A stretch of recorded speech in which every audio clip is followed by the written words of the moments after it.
प्राचीन भारत का वो समय जब मथुरा राज्य और उसका उपनगर गोकुल अत्यंत समृद्ध था, अपनी हरियाली, गौपालन और आध्यात्मिक जीवन के लिए प्रसिद्ध था। वहीं गोकुल में व्रजवासियों का जीवन अत्यंत शांत और प्राकृतिक लय में बहता था। यहाँ के लोगों का मुख्य जीवन स्रोत था गौपालन और प्रकृति के साथ सामंजस्यपूर्ण जीवन जीना। यहीं पर एक नन्हा बालक श्री कृष्ण दिन ब दिन अपनी बाल लीलाओं से सभी का हृदय जीत रहा था। गोकुल में एक परंपरा थी, प्रतिवर्ष इंद्र देव की पूजा की जाती थी। इंद्र को वर्षा का देवता माना जाता था और गोकुलवासी मानते थे कि यदि इंद्र की पूजा की जाए तो वे वर्षा देंगे, जिससे खेतों में अन्न उपजेगा और गायों के लिए चारा मिलेगा।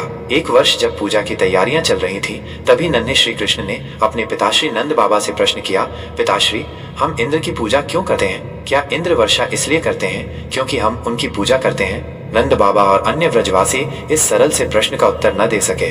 श्री कृष्ण ने समझाया, हमारी गौएं गोवर्धन पर्वत पर चढ़ती हैं, वहीं से हमें चारा, जल और जीवन मिलता है। तो क्यों न हम गोवर्धन की पूजा करें, प्रकृति की पूजा करें, जो वास्तव में हमें जीवन देती है। श्री कृष्ण के वचनों ने सभी व्रजवासियों को प्रभावित किया और उन्होंने इस बार इंद्र की बजाय गोवर्धन पर्वत की पूजा करने का निर्णय लिया। जब स्वर्गलोक में बैठने वाले इंद्र को यह समाचार मिला कि व्रजवासी उसकी पूजा छोड़कर एक पर्वत की पूजा कर रहे हैं, तो उसका अहंकार भड़क उठा।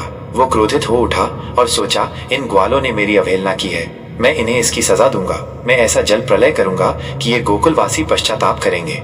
इंद्र ने अपनी घोर क्रोध वर्षा आरंभ कर दी। आसमान में काले बादल छा गए, बिजली कड़कने लगी और मूसलधार वर्षा होने लगी। दिन अंधकार में रात में बदल गया और गोकुल जलमग्न होने लगा। गायें तड़पने लगी, बच्चे डरने लगे और व्रजवासियों के मन में भय समा गया।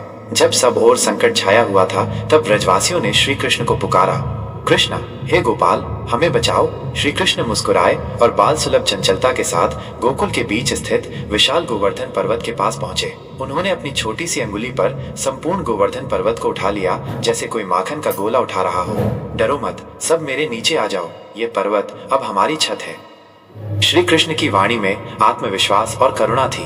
व्रजवासी, गायें, बच्चे सब गोवर्धन पर्वत के नीचे आ गए। 7 दिन और 7 रात तक वर्षा होती रही, लेकिन किसी को कोई क्षति नहीं पहुंची।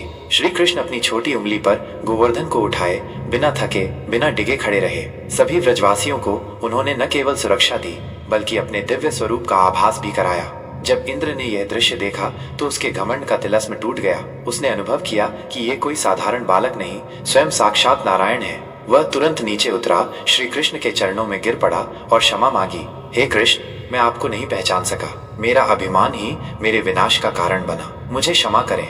श्री कृष्ण ने विनम्रता से इंद्र को उठाया और कहा, इंद्रदेव, आपके भीतर जो अहंकार था उसे हटाना आवश्यक था। देवी देवता भी तब तक श्रेष्ठ नहीं जब तक वे सेवा और करुणा के मार्ग पर